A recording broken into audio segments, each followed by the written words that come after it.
Vous devez vivre votre foi avec une foi pure comme de la pierre et du mortier. Genèse 11, versets 1 à 9. Toute la terre avait une seule langue et les mêmes mots. Comme ils étaient partis de l'Orient, ils trouvèrent une plaine au pays de Shinéar et ils y habitèrent. Ils se dirent l'un à l'autre, « Allons, faisons des briques et cuisons-les au feu. » Et la brique leur servit de pierre et le bitume leur servit de ciment. Ils dirent encore, « Allons, bâtissons-nous une ville et une tour dont le sommet touche au ciel, et faisons-nous un nom afin que nous ne soyons pas dispersés sur la face de toute la terre. » L'Éternel descendit pour voir la ville et la tour que bâtissaient les fils des hommes, et l'Éternel dit, « Voici, ils forment un seul peuple et ont tous une même langue, et c'est là ce qu'ils ont entrepris. Maintenant rien ne les empêcherait de faire tout ce qu'ils auraient projeté. Allons, descendons, et là confondons leur langage afin qu'ils n'entendent plus la langue les uns des autres. » Et l'Éternel les dispersa loin de là sur la face de toute la terre, et ils cessèrent de bâtir la ville. C'est pourquoi on l'appela du nom de Babel, car c'est là que l'Éternel confondit le langage de toute la terre, et c'est de là que l'Éternel les dispersa sur la face de toute la terre. Maintenant, les gens mentionnés dans ce passage des Écritures sont tous descendants de Noé. Le livre de la Genèse chapitre 11 décrit un événement dans lequel les descendants de Noé avaient construit la tour de Babel. En ce temps-là, ils avaient une seule langue et il est écrit « Toute la terre avait une seule langue et les mêmes mots » Genèse 11, verset 1.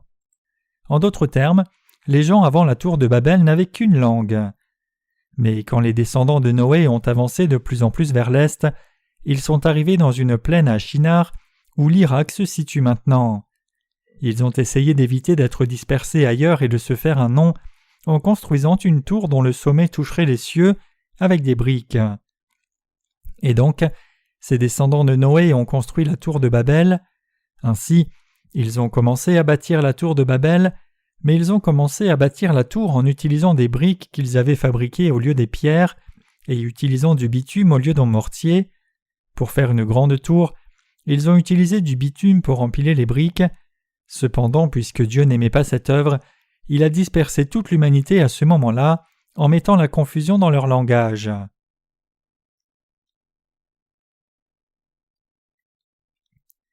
Dieu déteste le plus ceux qui mènent une vie de foi chaotique. Quand les descendants de Noé arrivèrent à la plaine de Shinar, il semble que du temps s'était écoulé depuis que la famille de Noé était sortie de l'arche, mais ils voulaient déjà s'éloigner du Seigneur Dieu. En d'autres termes, au lieu de dépendre de Dieu, ils voulaient vivre par eux-mêmes sans l'aide de Dieu. Noé avait été sauvé du jugement de Dieu par la foi qui croyait dans la parole de Dieu, et les 3 enfants de Noé, Sem, Cham et Japheth, et leurs femmes, avaient aussi été sauvés en croyant dans la parole de Dieu que Noé leur avait donnée. À ce moment-là, non seulement les membres de la famille de Noé, mais aussi tout type de créatures sur la terre pouvaient recevoir le salut à cause de la providence spéciale de Dieu. Cependant, le fait est que les descendants de Noé ont abandonné Dieu peu après être sortis de l'arche et se sont tournés contre Dieu pour vivre par eux-mêmes. Nous devons comprendre combien leur vie était mauvaise et erronée devant Dieu. Puisqu'ils ont trahi Dieu qui leur avait permis d'être sur la terre et leur avait donné la vie et toutes les bénédictions, leur acte d'essayer de vivre par eux-mêmes était un grave péché devant Dieu. À ce moment-là, ils ont construit la tour de Babel dans la plaine de Shinar, mais il est dit qu'ils utilisaient des briques à la place de pierres et du bitume à la place du mortier pour la construction. Selon l'Ancien Testament, l'autel des holocaustes pour Dieu était supposé être bâti avec des pierres naturelles seulement, et aussi, il est dit que Dieu acceptait des holocaustes sur ces autels. Cependant, les descendants de Noé voulaient montrer leur force en construisant la tour de Babel de leur propre chef pour montrer leur puissance. Quand nous réalisons la justice de Dieu et essayons de le servir par la foi, nous ne devons pas essayer de le servir avec la sagesse ou un plan humain.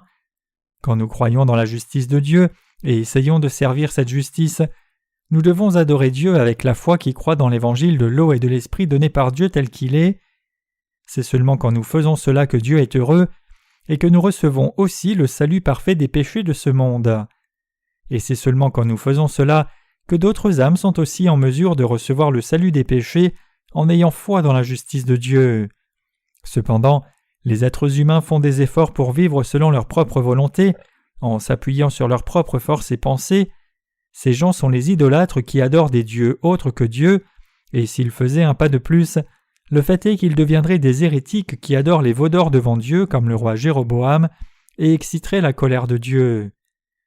Notre Seigneur nous a sauvés de tous les péchés de ce monde par la vérité de l'évangile de l'eau et de l'esprit, et il trouve sa joie à recevoir la louange éternelle, le respect et la gloire de ceux qui ont été sauvés de tous leurs péchés en ayant foi dans l'évangile de l'eau et de l'esprit.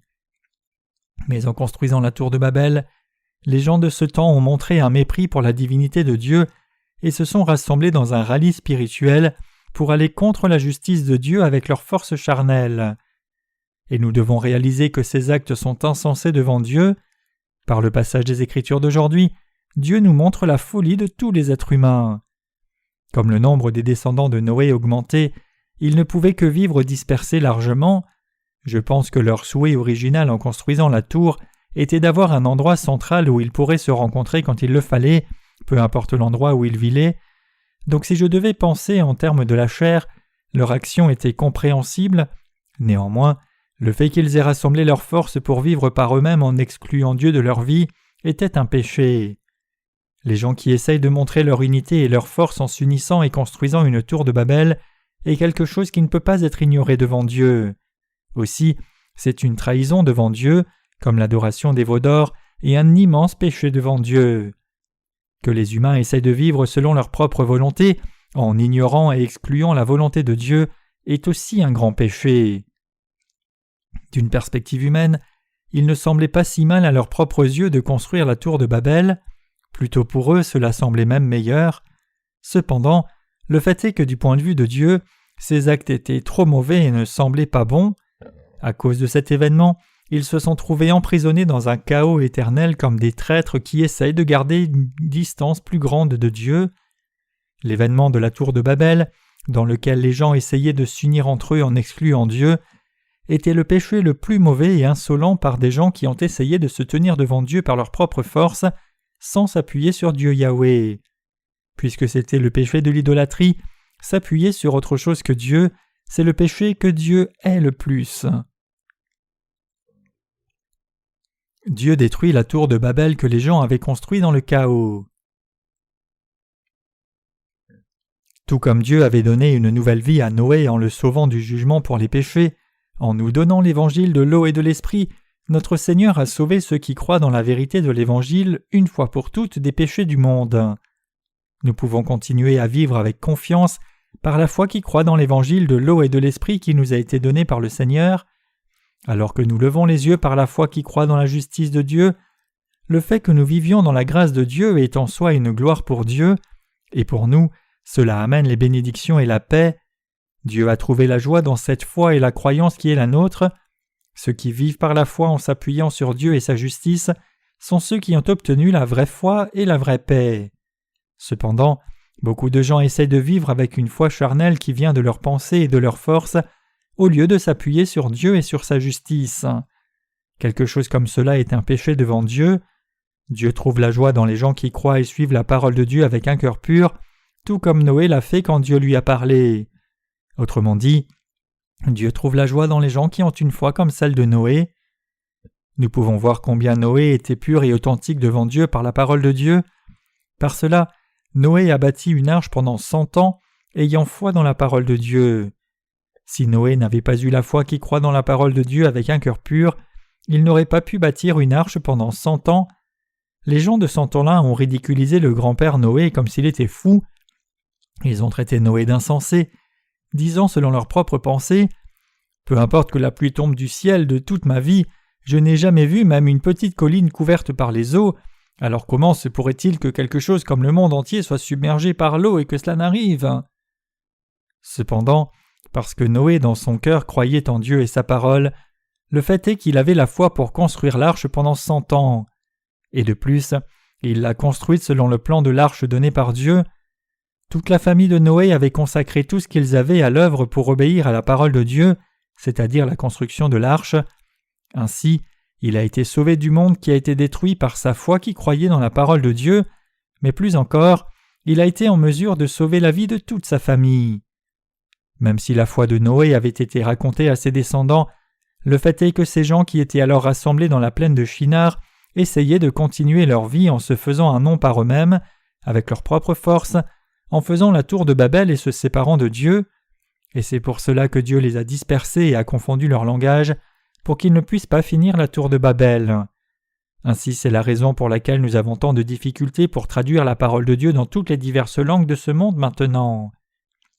À l'époque, la langue était unique, donc tout le monde pouvait communiquer avec les autres sans problème.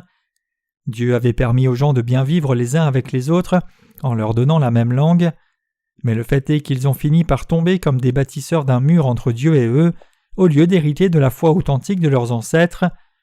Dieu trouve sa joie dans les gens qui bâtissent l'autel de la foi authentique. Quand nous lisons les passages des Écritures dans le livre de l'Exode, il est dit « Si tu m'élèves un autel de pierre, tu ne le bâtiras point en pierre taillée, car en passant ton ciseau sur la pierre tu la profanerais. Tu ne monteras point mon autel par des degrés afin que ta nudité ne soit pas découverte. » Exode 20, versets 25 à 26. Mais ce que je voudrais vous demander, c'est pourquoi ils avaient fait des briques pour construire la tour de Babel. Le fait qu'ils bâtissent la tour de Babel indique le fait qu'ils essayent de prendre de la distance d'avec Dieu spirituellement en s'appuyant sur leur propre force physique. Maintenant même, certaines personnes essayent de comprendre l'amour et le salut de Dieu dans le modèle de leur propre pensée charnelle et de croire en lui avec une foi née de leur imaginaire. Tous ces gens essayent de confirmer leur expérience religieuse comme la nouvelle naissance selon leur propre pensée et parlant selon leur propre pensée charnelle. Si je crois cela, je suis certain que je serai sauvé. Ce doit être cela, naître de nouveau d'eau et d'esprit. Tout le monde a des pensées dérivées de la chair, mais fabriquer son salut avec ses pensées par soi-même puis affirmer cela est une croyance gravement erronée. Et donc il continue de dire « J'irai au ciel en recevant le salut des péchés en croyant seulement dans le sang de la croix ». Mais le fait est que ces choses constituent le péché qui consiste à s'opposer à la justice de Dieu. Vous devez réaliser combien c'est insensé d'être certain du salut par soi-même avec des pensées dérivées de sa propre chair. Le salut inventé par les pensées charnelles de quelqu'un est appelé un salut imaginaire. Si les chrétiens tombent dans un salut imaginaire, ils tomberont dans le chaos duquel ils ne pourront jamais revenir. Si c'est le cas, quelle différence y a-t-il entre cette foi et la foi qui construit la tour de Babel devant Dieu? Cette foi est extrêmement charnelle et grandement fausse devant Dieu. Les chrétiens de nos jours croient dans leurs propres pensées charnelles et sont convaincus par eux-mêmes que ces pensées constituent une foi saine, mais c'est quelque chose de gravement erroné. La plupart des chrétiens croient fermement aux doctrines du christianisme seul, suivant leurs propres pensées au lieu d'écouter la parole de Dieu. Cependant, c'est très différent de la foi qui croit dans l'évangile de l'eau et de l'esprit. Nous ne devons absolument pas croire dans nos propres pensées, mais plutôt nous devons toujours croire en Dieu par l'évangile de l'eau et de l'esprit. Qui que ce soit, si quelqu'un essaye de suivre les doctrines dérivées de la pensée humaine, sa foi ne peut que dévier. Les chrétiens croient aujourd'hui aveuglément dans la formule pour le salut qu'ils ont créée avec leur pensée charnelle, sous le prétexte d'une doctrine chrétienne. C'est pour cela que lorsque l'évangile de l'eau et de l'esprit arrive à leurs oreilles, ils le considèrent comme présomptueux au lieu de le comprendre correctement. C'est pour cela que les gens doivent croire dans le salut correct dès le commencement. Avoir foi dans la justice de Dieu en croyant dans la parole de Dieu avec un cœur authentique, c'est ce qui constitue une foi appropriée. Le Seigneur nous a dit « Vous connaîtrez la vérité et la vérité vous rendra libre » Jean 8, verset 32. Nous devons réaliser la vérité de l'évangile de l'eau et de l'esprit et posséder authentiquement la foi qui croit dans cette vérité. Aussi, nous devons authentiquement croire et accepter dans nos cœurs l'évangile de l'eau et de l'esprit qui nous a été donné par Dieu. Une foi authentique n'est autre que croire dans la justice de Dieu, et cette foi authentique, c'est la foi qui rend Dieu vraiment heureux. C'est la foi que Dieu approuve. En basant notre foi sur la parole écrite de Dieu, nous devons croire en Jésus comme notre Seigneur et Sauveur. Comment les chrétiens ont-ils pu fabriquer de telles fausses doctrines? Les gens qui sont dans le chaos spirituel fabriquent des doctrines chrétiennes en ajoutant leurs pensées charnelles à la parole de Dieu. L'une des doctrines chrétiennes représentatives est la doctrine de la sanctification, et cette doctrine a conduit à la création de la doctrine des prières de repentance. En d'autres termes, la doctrine des prières de repentance est une sous-doctrine de la doctrine de la sanctification. Les chrétiens aujourd'hui font des prières de repentance quand ils commettent des péchés contre Dieu pour effacer leurs péchés. Cependant, cette foi consiste à croire dans une fausse doctrine chrétienne créée par la pensée humaine. De plus, les leaders chrétiens, ayant créé les doctrines chrétiennes avec leurs propres pensées, demandent à chaque croyant de croire en ces doctrines, mais c'est quelque chose de gravement mauvais. De nos jours, les leaders chrétiens qui ne sont pas encore nés de nouveau conduisent beaucoup de gens dans la mort en interprétant la Bible avec leur propre modèle de pensée, puis changeant cela en doctrine.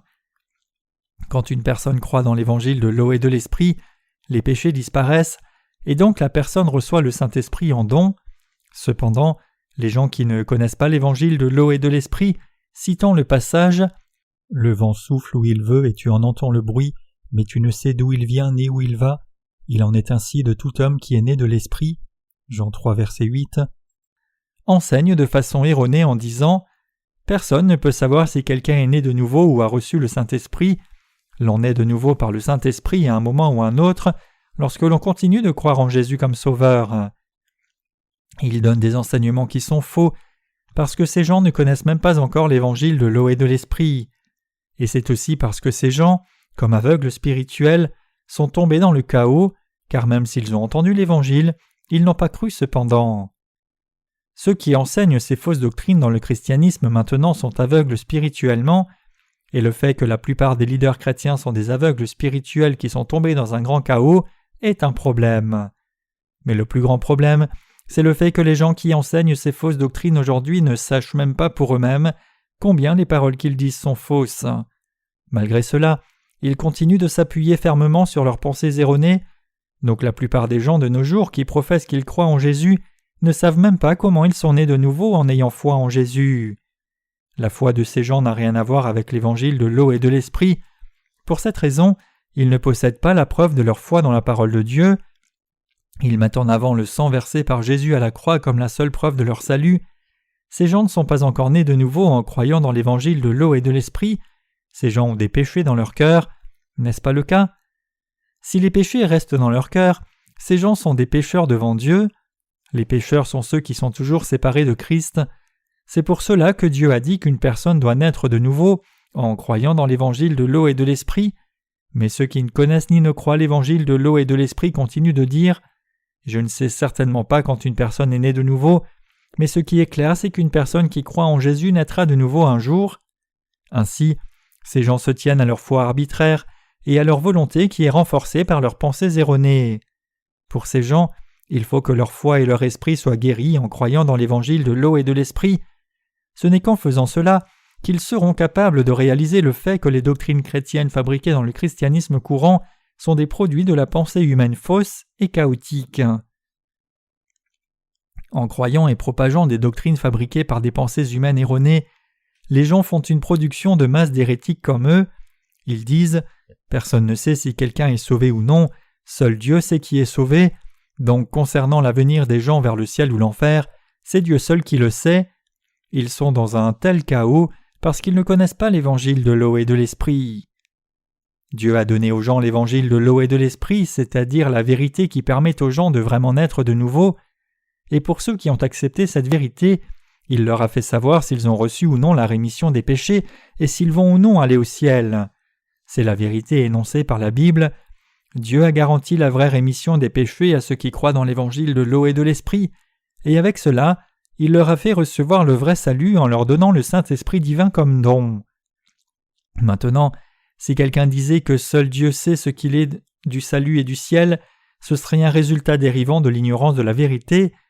Les gens de nos jours qui clament croire en Jésus sans connaître l'évangile de l'eau et de l'esprit sont tous possesseurs d'une foi chaotique et mènent une vie de foi dans le modèle de leur propre pensée charnelle. Les chrétiens maintenant même qui croient seulement dans le sang de la croix sont ceux qui croient en Dieu en ayant fabriqué toutes les doctrines du christianisme, comme la doctrine de la sanctification avec leur propre pensée charnelle, puis ayant fabriqué leur propre salut, ciel, vie éternelle et même Dieu dans ce modèle doctrinal. Dans le passage des Écritures d'aujourd'hui, le fait qu'ils ont fait des briques et les ont utilisées à la place des pierres se réfère à la foi des chrétiens d'aujourd'hui qui croient seulement dans le sang de la croix. Les doctrines chrétiennes courantes, créées par les pensées charnelles humaines, sont fausses. Ils se consolent eux-mêmes en disant « Puisque j'ai cru en Jésus comme le Sauveur, je vais sûrement naître de nouveau à un moment ou à un autre. et puisque j'ai fait des prières de repentance, les péchés doivent être effacés. Ils ne possèdent pas une preuve claire de la parole de Dieu concernant leurs péchés qui ont été effacés, mais au lieu de cela, ils continuent de penser à tort avec leurs pensées charnelles en disant « Comme j'ai supplié pour le pardon en faisant des prières de repentance, je pense que Dieu me pardonnera mes péchés. » Cette foi est fausse, cette foi est si fausse devant Dieu, et elle conduit les gens à devenir aveugles spirituellement. Nous devons authentiquement croire dans la parole écrite de Dieu, au lieu d'avoir le genre de foi que nous avons inventé avec des pensées humaines charnelles. Dieu disperse ceux qui essayent de fabriquer leur propre salut avec des pensées charnelles puis enlève cela. Notre vie de foi, c'est de croire dans la parole écrite de Dieu. Nous devons recevoir le salut et vivre notre foi authentiquement par la foi qui croit dans l'évangile de l'eau et de l'esprit. Quand nous regardons au passage des Écritures d'aujourd'hui, il est dit que les descendants de Noé ont fabriqué et utilisé des briques au lieu des pierres et du bitume au lieu du mortier, mais ces briques et ce bitume sont des matériaux fabriqués par les hommes eux-mêmes. Mais personne ne peut se purifier lui-même de ses propres péchés, peu importe qui est cette personne. Le péché des gens ne peut être effacé qu'en ayant foi dans l'évangile de l'eau et de l'esprit que Dieu le Père nous a donné par son Fils Jésus-Christ. Comment devrait être notre foi alors ? Ce doit être la foi qui croit dans la parole d'évangile de l'eau et de l'esprit, authentiquement. Nous recevons le salut seulement en faisant cela. Nous devons révérer Dieu par la foi qui croit dans le fait que le Seigneur est venu par l'eau et le sang pour nous sauver des péchés du monde, et dans le fait que Jésus-Christ est le vrai Dieu qui a créé ce monde et l'univers tout entier. Au lieu de connaître seulement l'évangile de l'eau et de l'esprit dans notre tête, nous devons authentiquement croire dans cet évangile dans notre cœur. Ceux qui ne croient pas et ne suivent pas l'évangile de l'eau et de l'esprit authentiquement ne sont pas ceux qui croient et suivent vraiment Jésus-Christ. Nous ne devons pas croire dans notre salut en le fabriquant avec nos propres pensées de la chair. Vraiment, nous devons authentiquement croire au salut que Dieu a accompli par l'évangile de l'eau et de l'esprit dans nos cœurs. Nous n'avons pas créé Dieu. Nous devons croire en Dieu qui a existé depuis toute éternité. Nous devons connaître et croire en Dieu lui-même, qui a existé depuis toute éternité, et plus encore, nous devons mener une vie de foi en connaissant et croyant l'évangile de l'eau et de l'esprit qui nous a été donné. Nous devons vraiment connaître Dieu par la foi qui croit dans la parole écrite de Dieu, et nous devons mener une vie de foi devant Dieu avec cette foi-là. Nous devons vivre notre foi en croyant dans la parole de vérité que Jésus-Christ, qui est Dieu, nous a donnée à tous. Le fait est que nous devons mener une vie de foi en croyant authentiquement dans le fait que le Seigneur nous a sauvés, nous qui étions pécheurs des péchés du monde, par l'évangile de l'eau et de l'esprit, et donc nous pouvons confesser avec assurance qu'il est notre Sauveur et notre gardien. Dieu veut que nous menions authentiquement une vie de foi. Au lieu de mener une vie de foi en connaissant Dieu seulement dans nos têtes, Dieu veut aussi que nous connaissions son amour et que nous croyions en lui et le suivions de tout cœur. Ce que Dieu veut, c'est la foi qui croit dans la parole de Dieu authentiquement. Dieu attend de nous la foi qui croit en ce qu'il nous a donné tel quel. Dieu en qui nous croyons n'est pas quelqu'un qui a été créé par nous. Il existait avant même la création et même depuis toute l'éternité. Et c'est lui qui nous a créés et s'est présenté lui-même sur la terre pour devenir notre Sauveur quand nous étions perdus dans le péché. Le Seigneur nous a aussi délivrés des péchés du monde et des péchés de nos cœurs par l'évangile de l'eau et de l'esprit, et il nous a protégés. Il veut donner à tout le monde la vie éternelle en ramenant chacun à la vie pour toujours.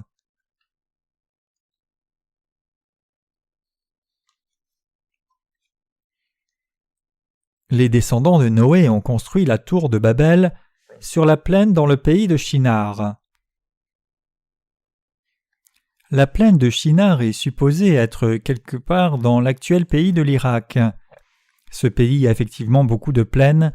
Les montagnes y sont rares, mais les déserts sont étendus un peu partout. Quand les descendants de Noé sont arrivés dans ce lieu immense et vaste, ils ont probablement pensé « Beaucoup d'entre nous sont assemblés ici. Dieu nous a donné ce pays, donc réunissons-nous ici et vivons de l'agriculture.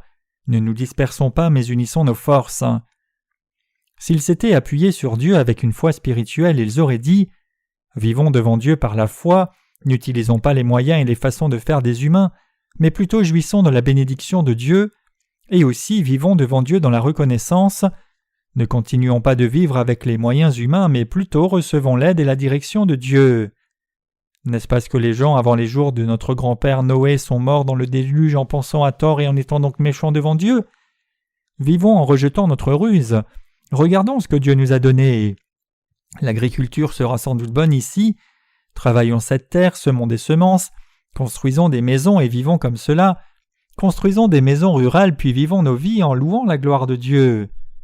C'est tout ce qu'ils avaient à faire, mais regrettablement, ils n'ont pas fait cela.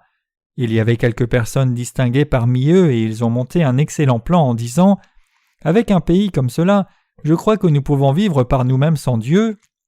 Je pense que nous pouvons continuer sans Dieu. » Une idée comme celle-là vient de la chair des gens. Probablement que ces quelques personnes ont transmis cette pensée aux autres qui étaient assemblés là à ce moment précis, disant « Allons, bâtissons-nous une ville et une tour dont le sommet touche au ciel, et faisons-nous un nom afin que nous ne soyons pas dispersés sur la face de toute la terre. » Genèse 11, verset 4. Tout comme quelqu'un avait mentionné cette idée aux gens, tout le monde commença à répondre positivement en disant « C'est vrai, c'est correct. Au lieu de parler, passons à l'action. » Ainsi, se comprenant les uns les autres, ils commencèrent le travail de construction d'une tour. Alors la résolution a été prise pour construire. Donc nous allons commencer dès cet instant. Maintenant nous allons organiser des groupes pour accomplir le travail comme ceci. Un groupe pour creuser et transporter, un groupe pour alimenter le feu, un groupe pour ramasser du bois pour le feu, un groupe pour pétrir la boue, un groupe pour fabriquer les briques, un groupe pour transporter les briques, un groupe pour poser les briques, un groupe pour faire le bitume, un groupe pour transporter le bitume, un groupe pour coller le bitume. Mettez-vous en groupe. Ils avaient des gens alignés comme des troupes militaires et ils se mirent à travailler de façon systématique en ayant désigné un leader pour chacun des groupes. Ces gens ont construit la tour de Babel avec des pensées venues de leur propre tête charnelle. Cependant, la foi de ces gens était une foi religieuse fausse et démoniaque. Une foi religieuse désigne une foi qui a été créée par des humains eux-mêmes. Les gens voulaient éviter d'être dispersés et essayer de bien vivre en construisant la tour de Babel, dont le sommet serait dans le ciel. Ils ont essayé de vivre en s'appuyant sur une foi qui venait de leur propre tête. Cependant, une telle foi qui croit dans les doctrines venant de leur tête est une fausse foi devant Dieu qui les a conduits à être dispersés partout. Ainsi, c'est précisément le malheur d'une foi basée sur la religion. La vraie foi authentique, qui croit dans la justice de Dieu, n'est pas quelque chose que nous fabriquons avec notre tête, mais plutôt c'est la foi qui accepte l'évangile de l'eau et de l'esprit comme il est. La foi qui croit dans l'évangile de l'eau et de l'esprit n'est pas quelque chose qui a été fabriqué par des hommes, mais plutôt c'est la foi qui croit dans le véritable évangile que Dieu a planifié et réalisé pour nous en Jésus-Christ. Croire dans la vérité que Dieu nous a donnée comme elle est écrite dans la parole de Dieu, c'est la vraie foi. Vous devez réviser votre foi en croyant dans l'évangile de l'eau et de l'esprit. Pour quelqu'un qui a arboré une foi erronée en croyant dans des doctrines créées par des hommes, que doit-il faire alors ? Il doit revenir à la foi qui croit seulement dans la parole de Dieu, en détruisant tous ceux en quoi il croyait, c'est-à-dire en étant brisé spirituellement une fois de plus. La matière première pour une brique, c'est la poussière. Comme les briques deviennent de la poussière quand elles sont brisées, une telle personne doit se détourner de sa foi doctrinale pour revenir à l'état de la foi qui croit authentiquement dans la parole de Dieu. Et désormais, il ne doit plus embrasser une telle foi erronée avec ses pensées de la chair. Nous devons croire dans la parole écrite de la Bible comme elle est. Notre Dieu est qui il est, et nous devons croire dans nos cœurs que Dieu est celui qu'il est. Dieu nous a donné l'évangile de l'eau et de l'esprit, qui devient le fondement de notre foi, et il est devenu le rocher de la foi et de la vérité du salut pour nous. Jésus-Christ nous a sauvés des péchés du monde par l'évangile de l'eau et de l'esprit. Le Seigneur est venu sur la terre dans la chair d'un homme et nous a tous sauvés de tous nos péchés et du jugement par le baptême qu'il a reçu de Jean-Baptiste et le sang de la croix. Croire dans l'évangile de l'eau et de l'esprit par lequel Dieu nous a sauvés des péchés du monde tel qu'il est, cette foi, c'est la foi qui, comme un rocher, ne change pas éternellement. Nous devons croire dans nos cœurs dans la vérité de l'évangile de l'eau et de l'esprit telle qu'elle est. Nous devons recevoir le salut des péchés et mener une vie de foi en acceptant dans nos cœurs l'évangile de l'eau et de l'esprit que Dieu nous a donné tel qu'il est. La vérité de l'évangile de l'eau et de l'esprit n'est pas quelque chose que nous avons créé, mais c'est plutôt quelque chose que Dieu nous a donné. Vous devez vivre votre foi en croyant dans cette vérité de l'évangile, tout comme vous avez cru en Dieu qui a existé avant même la création et en sa parole comme elle est.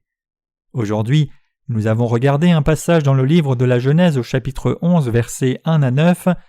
Ce passage n'est pas la parole de Dieu qui était nécessaire seulement pour les gens de cette époque, mais plutôt c'est la parole dont nous, tous les humains, avons besoin pour l'éternité.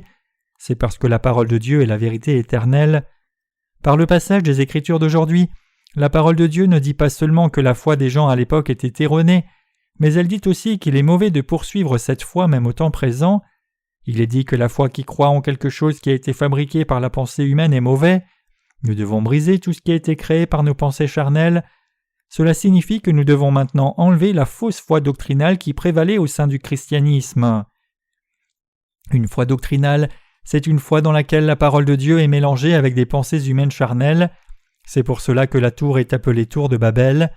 Le mot hébreu Babel signifie confusion par mélange. Ce qui a été créé en mélangeant la parole pure de Dieu avec des pensées humaines qui sont impures est une foi mélangée qui est la foi de la tour de Babel. Nous devons briser ce genre de foi rapidement.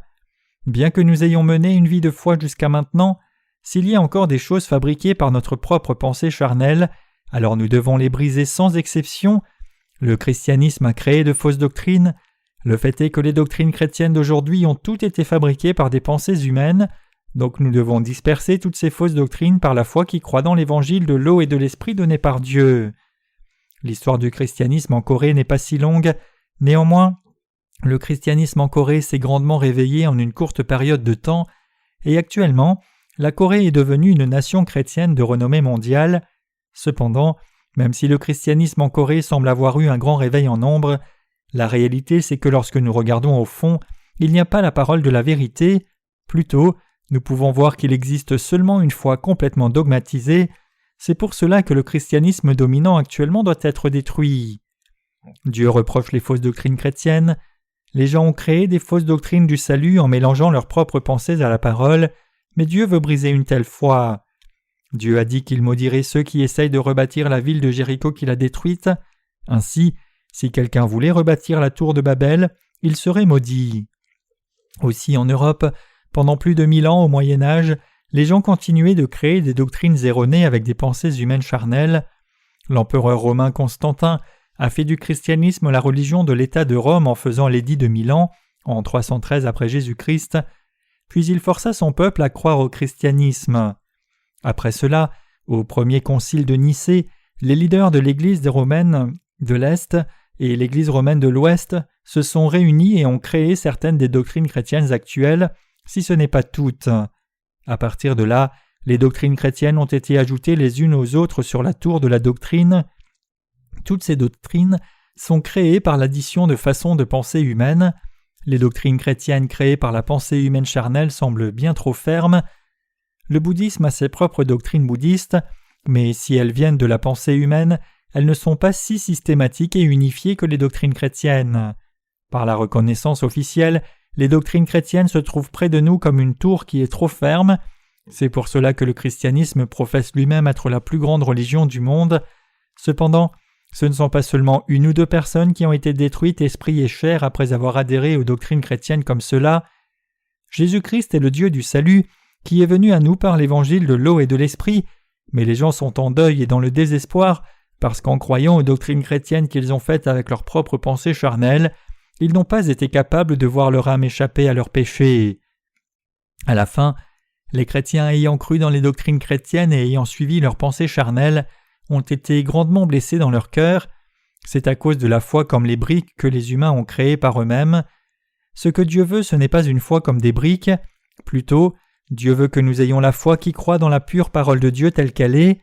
En d'autres termes, Dieu veut que nous ayons la foi qui croit authentiquement en Jésus-Christ, qui est venu à nous par l'évangile de l'eau et de l'esprit. Aussi, le Seigneur nous dit d'avoir la foi dans le baptême qu'il a reçu de Jean-Baptiste et dans son sang versé à la croix.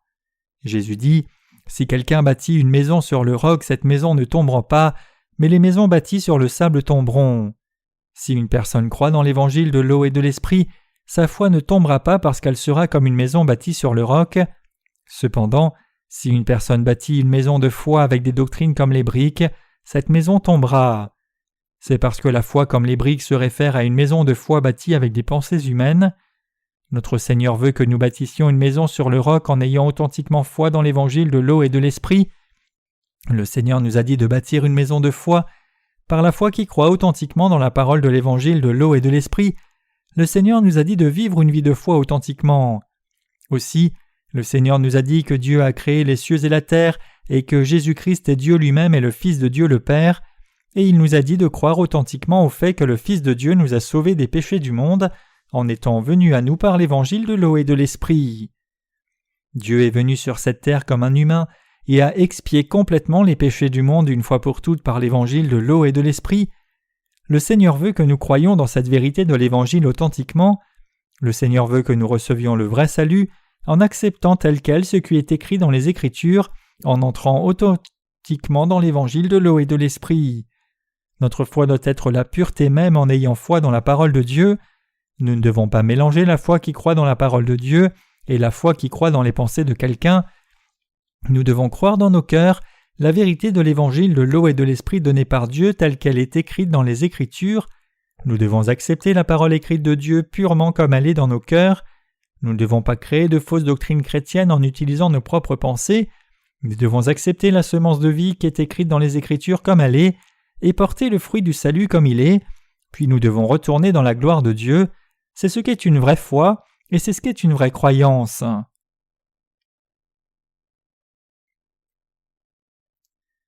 Nous devons croire de tout cœur dans la parole de Dieu qui est venue par l'évangile de l'eau et de l'esprit.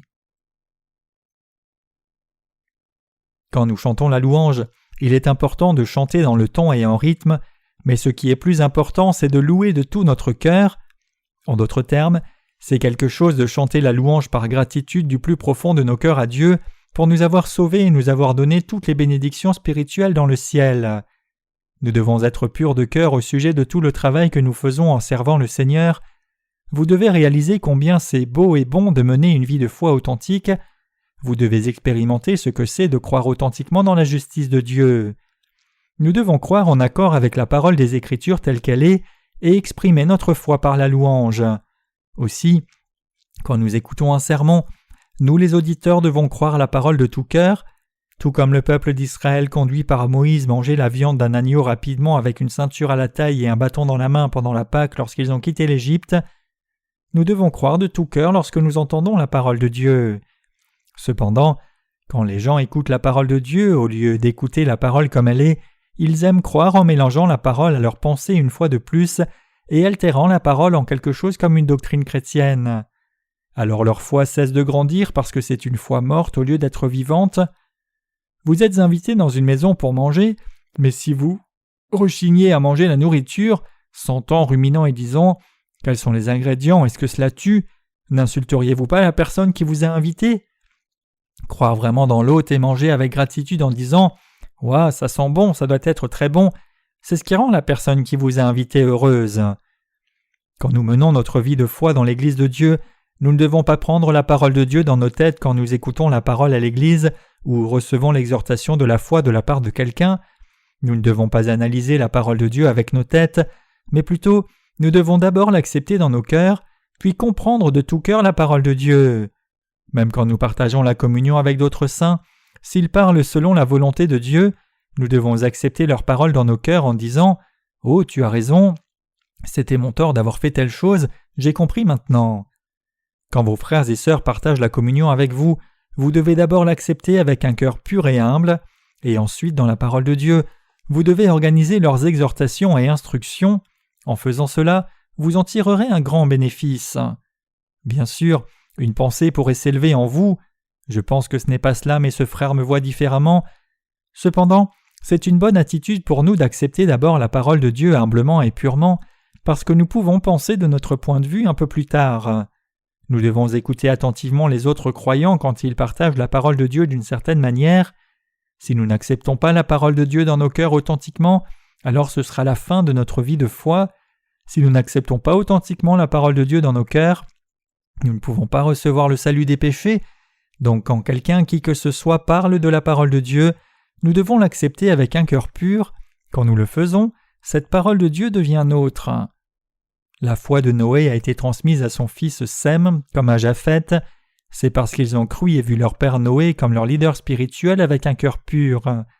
Cham n'a pas accepté les paroles de Noé dans son cœur parce qu'il avait conclu dans ses propres pensées Notre père est vieux, comment peut-il être un leader ?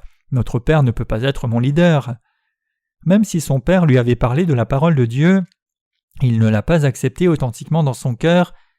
Donc c'est pour cela que Cham s'est moqué de Noé quand il a vu son père qui avait travaillé dans la vigne, bu du vin et s'était couché nu en disant « J'aurais dû le savoir, quel genre de leader est-il ? Il dort sans se couvrir. Si quelqu'un voyait notre père comme cela, notre maison perdrait la face car tout le monde dit que notre père est serviteur de Dieu. » Donc Cham vint vers Sem et Japheth et leur raconta ce fait. Cependant, Cham aurait dû voir Noé comme le serviteur de Dieu et accepter cela dans son cœur. Pour ceux qui acceptent le leader dans leur cœur, leur foi grandit clairement, et ces gens reçoivent la bénédiction de Dieu sans même s'en rendre compte eux-mêmes. La foi qui croit dans la parole de Dieu grandit dans leur cœur. Ainsi, plus tard, lorsqu'ils parlent de quelque chose, ils disent des paroles qui sont les mêmes que celles de leur leader, et ils vivent avec une foi qui est exactement la même que celle de leur leader. Chers croyants, il est dit « Or la foi vient de ce qu'on entend et ce qu'on entend de la parole de Christ. » Romains 10, verset 17. C'est seulement quand vous entendez la parole de Dieu que les serviteurs de Dieu vous donnent par la foi que la vraie foi grandit dans votre cœur. C'est alors seulement que la vraie foi grandit en vous. Vous connaissez le passage dans le livre des psaumes qui dit « C'est comme une huile précieuse répandue sur la tête, descendant sur la barbe d'Aaron et coulant sur le bord de son vêtement. » Psaume 133, verset 2, n'est-ce pas ? Cela nous dit que le Saint-Esprit donne la parole de Dieu par ses serviteurs de Dieu. Cela signifie que Dieu nous parle par ses serviteurs. Le fait est que les sermons portés par les serviteurs de Dieu sont précisément ce que Dieu vous dit à tous. Puisque la parole d'un certain prédicateur est la parole de Dieu, si nous acceptons la parole de Dieu dans nos cœurs quand nous entendons les paroles du prédicateur, cela devient une force et une nourriture pour nous spirituellement. Pour ceux qui écoutent authentiquement les paroles du prédicateur et croient dans leur cœur, Dieu leur permet de comprendre la parole avec profondeur, de posséder du pouvoir et du discernement spirituel, et de réaliser ce qui est une foi correcte. Même si ces gens n'étudient pas la Bible pour écrire des rapports ou lisent de nombreux livres, leurs problèmes sont résolus. Une vraie foi accepte la parole de Dieu donnée par les serviteurs de Dieu comme elle est, avec un cœur pur. Notre foi est droite quand nous croyons dans la parole de l'eau et de l'esprit. Une foi authentique est la foi qui croit dans la parole de Dieu comme la vérité. Une fausse foi est une foi concoctée en ajoutant ses pensées charnelles à la parole. Dieu utilise ceux qui acceptent, croient et obéissent à ce qui est écrit dans les Écritures. Une telle personne est bonne à être utilisée par Dieu. Dieu façonne ce genre de personne en ce qu'il veut. Il fait comme s'il était un potier créant la forme qu'il désire en utilisant un peu d'argile. Le Seigneur est le potier et nous sommes l'argile qui doit être formée dans ses mains. Peu importe comment il nous guide et nous parle, nous devons devenir des serviteurs qui croient authentiquement et lui obéissent. Ainsi, ce que je veux vous dire en ce moment, c'est que vous ne devez jamais créer une foi de votre propre fabrication en utilisant vos pensées charnelles. Alors que je fais l'œuvre de mon ministère, j'ai la foi que la parole de Dieu est la vérité. Je ne travaille pas dans la clameur. Je continue de lire la parole de Dieu et quand il me révèle sa volonté sur un certain sujet, je dis « Cher Dieu, puisque telle est ta volonté sur ce sujet, c'est ce que je ferai. » Les serviteurs de Dieu obéissent à ce que la parole de Dieu ordonne. Si vous croyez aussi et obéissez à la parole de Dieu, Dieu ouvrira la voie et il vous permettra aussi de grandir comme ouvrier de Dieu. Nos cœurs doivent être purs quand nous croyons dans la parole de Dieu. Nous devons mener une vie de foi authentique avec la vraie foi qui croit dans la parole de Dieu. C'est alors seulement que nous pouvons mettre les hérétiques qui prévalent dans le christianisme aujourd'hui en défaite et sauver les âmes par la foi qui croit dans l'évangile de l'eau et de l'esprit.